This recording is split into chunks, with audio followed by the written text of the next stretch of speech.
Unit kelompok pasukan, Zbarat, di Angkatan Bersenjata Rusia memperbaiki situasi taktis, mengalahkan tenaga dan peralatan dari Brigade Lintas Udara ke-44, ke-25 dari Angkatan Bersenjata Ukraina dan Brigade Lintas Udara ke-115 di wilayah pemukiman Kupiansk, Lozovaya, Kharkov Wilayah dan Ivanovka, Republik Rakyat Donetsk.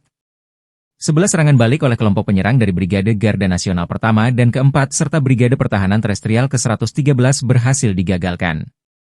Musuh kehilangan hingga 460 tentara, 2 kendaraan, sebuah howitzer D30-122 mm dan 2 senjata M119-105 mm buatan AS Stasiun Peperangan Elektronik Enclaven dan 3 depot amunisi lapangan dihancurkan, demikian dilansir militer Rusia.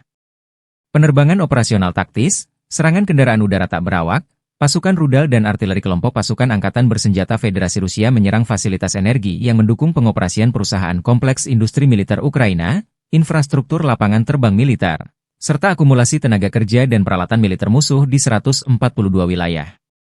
Sistem pertahanan udara Rusia menembak jatuh 40 kendaraan udara tak berawak jenis pesawat, termasuk 4 di luar zona operasi militer khusus. Secara total, sejak dimulainya operasi militer khusus di Ukraina, berikut ini yang telah dihancurkan di Ukraina: 649 pesawat, 283 helikopter, 37.122 kendaraan udara tak berawak, 586 sistem rudal anti-pesawat, 19.600 tank dan kendaraan tempur lapis baja lainnya. Juga 1.497 kendaraan tempur berbagai jenis meluncurkan sistem roket, 18.897 senjata artileri lapangan dan mortir, 28.957 unit kendaraan militer khusus.